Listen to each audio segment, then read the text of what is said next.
आज हम बात करेंगे एक ऐसे न्यूक्लियर रिएक्टर की जो भविष्य की ऊर्जा क्रांति साबित हो सकता है। थोरियम मॉल्टन सॉल्ट रिएक्टर, जिसे संक्षेप में TMSR कहा जाता है। हाल ही में चाइना ने दुनिया का पहला ऑपरेशनल मॉल्टन सॉल्ट रिएक्टर सफलतापूर्वक चलाया है और इसने एक ऐतिहासिक उपलब्धि हासिल की, जो कि थी थोरियम से यूरेनियम में रूपांतरण, यानी थोरियम यूरेनियम कन्वर्जन। यह सिर्फ चाइना की वैज्ञानिक उपलब्धि नहीं है, बल्कि आने वाले दशकों में ऊर्जा के भविष्य की दिशा तय करने वाला कदम है। TMSR है क्या? TMSR यानी थोरियम मॉल्टन सॉल्ट रिएक्टर चौथी पीढ़ी का एक एडवांस्ड न्यूक्लियर एनर्जी सिस्टम है। इसमें ईंधन के रूप में थोरियम का उपयोग किया जाता है और मॉल्टन सॉल्ट कूलेंट के रूप में काम करता है। अब आप सोच रहे होंगे, कूलेंट के रूप में नमक? हाँ, यही इस तकनीक की सबसे बड़ी खासियत है।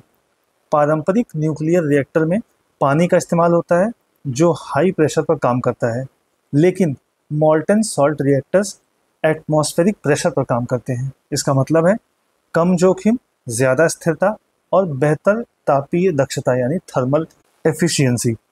TMSR का एक और बड़ा फायदा यह है कि यह उच्च तापमान यानी हाई टेम्परेचर आउटपुट देता है। इससे यह सिर्फ बिजली उत्पादन के लिए नहीं, बल्कि हाइड्रोजन उत्पादन, औद्योगिक हीटिंग और समुद्री जल के डिसैलिनेशन के लिए भी उपयोगी बन सकता है। अब हम देख लेते हैं TMSR के कुछ की फीचर्स। तो इसका सबसे पहला फीचर है कूल विदाउट वाटर। इसमें कूलिंग के लिए पानी की ज़रूरत नहीं होती, यानी यह रिएक्टर सूखे और रेगिस्तानी इलाकों में भी चल सकता है। दूसरा इसका की फीचर है एटमॉस्फेरिक प्रेशर ऑपरेशन। यह सामान्य वायु दाब पर चलता है, जिससे किसी भी विस्फोट या फिर एक्सप्लोजन का खतरा बहुत कम होता है। तीसरा है हाई टेम्परेचर आउटपुट। इसका तापमान लगभग 700 डिग्री तक पहुंच सकता है, जो कन्वेंशनल रिएक्टरों से कहीं ज़्यादा होता है। TMSR के कई फ़ायदे भी हैं, जिनमें से मुख्य फ़ायदे जो हैं उनके बारे में हम देख लेते हैं। पहला फ़ायदा है पैसिव सेफ्टी फीचर्स। अगर रिएक्टर बहुत गर्म हो जाए तो एक सॉल्ट प्लग अपने आप पिघल जाता है और परमाणु प्रतिक्रिया रुक जाती है। इससे यह सेल्फ रेगुलेटिंग बन जाता है, यानी बिना किसी मानवीय हस्तक्षेप के खुद को सुरक्षित रख सकता है। दूसरा इसका एडवांटेज है कम न्यूक्लियर वेस्ट। थोरियम आधारित फ्यूल से कम रेडियो एक्टिव वेस्ट निकलता है। यह प्लूटोनियम आधारित ईंधन की तुलना में बहुत कम लॉन्ग लिव्ड माइनर एंटीनाइड्स यानी कि खतरनाक रेडियो एक्टिव तत्व बनाता है। तीसरा है better fuel utilisation. Thorium fuel से ज़्यादा ऊर्जा निकाली जा सकती है, यानी कम फ्यूल में ज़्यादा बिजली। और चौथा है प्रोलिफरेशन रेसिस्टेंस। थोरियम से बनने वाला यूरेनियम 233 वेपन्स ग्रेड प्लूटोनियम की तरह हथियारों में इस्तेमाल करना कठिन होता है। इससे यह ज़्यादा सुरक्षित और नॉन प्रोलिफरेटिव तकनीक बन जाती है। अब देखते हैं थोरियम फ्यूल काम कैसे करता है। थोरियम से ऊर्जा निकलती कैसे आखिर?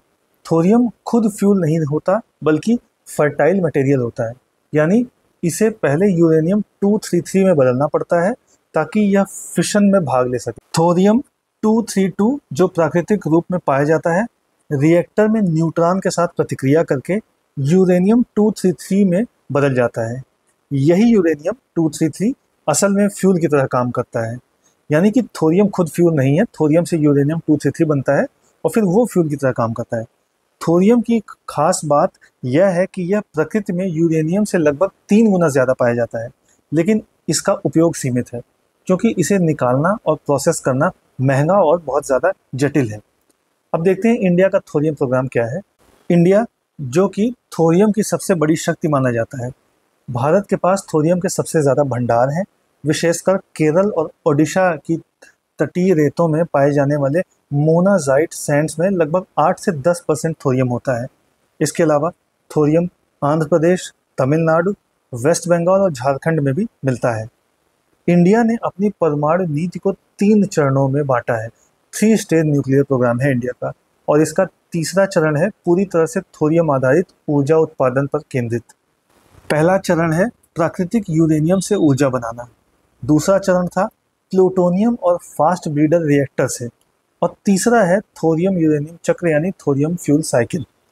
इस दिशा में भारत का सबसे बड़ा प्रोजेक्ट है एडवांस्ड हैवी वाटर रिएक्टर यानी AHWR, जिसे बार्क यानी Bhabha atomic research centre develop कर रहा है। यह रिएक्टर थोरियम आधारित तकनीक का टेक्नोलॉजी डेमोन्स्ट्रेटर बनेगा। इसके अलावा Bharat Indian molten salt breeder reactor भी विकसित कर रहा है, जो चीन के TMSR जैसा ही एक प्रोटोटाइप होगा। चाइना ने अभी हाल ही में दुनिया का पहला operational thorium molten salt reactor सफलतापूर्वक चलाकर थोरियम टू यूरेनियम कन्वर्जन हासिल किया है। यह सिर्फ एक प्रयोग नहीं बल्कि एक माइलस्टोन है, क्योंकि इससे साबित हुआ है कि थोरियम ऊर्जा स्रोत के रूप में व्यवहारिक है, यानी फिजिबल है। इसका असर सीधा भारत जैसे देशों पर पड़ेगा जो थोरियम में समृद्ध हैं लेकिन व्यवहारिक उपयोग में अभी थोड़ा पीछे हैं। अब अंतर्राष्ट्रीय स्तर पर यह सफलता एनर्जी ट्रांजिशन की दिशा में एक बड़ा कदम है, क्योंकि यह कार्बन फ्री, कम कचरा और लॉन्ग लास्टिंग ऊर्जा स्रोत प्रदान कर सकता है। तो इस तरीके से थोरियम मॉल्टेन सॉल्ट रिएक्टर एक ऐसा विज्ञान है जो हमारे ऊर्जा भविष्य को पूरी तरह बदल सकता है। जहां यूरेनियम सीमित और खतरनाक है, वहीं थोरियम अधिक सुरक्षित और दीर्घकालिक समाधान है। चीन ने इस दिशा में पहला कदम रख दिया है। अब भारत के पास मौका है कि वो अपने थोरियम रिजर्व और वैज्ञानिक क्षमता का उपयोग करते हुए दुनिया में एक न्यूक्लियर एनर्जी लीडर बन जाए। अब इस पूरे इशू पर 5 MCQs देख लेते हैं। पहला है, which country has successfully operated the world's first thorium molten salt reactor. तो किस देश ने अभी किया है? तो option A India, B United States, China या फिर रशिया। जो भी सही आंसर है आप इसका दें कमेंट बॉक्स में।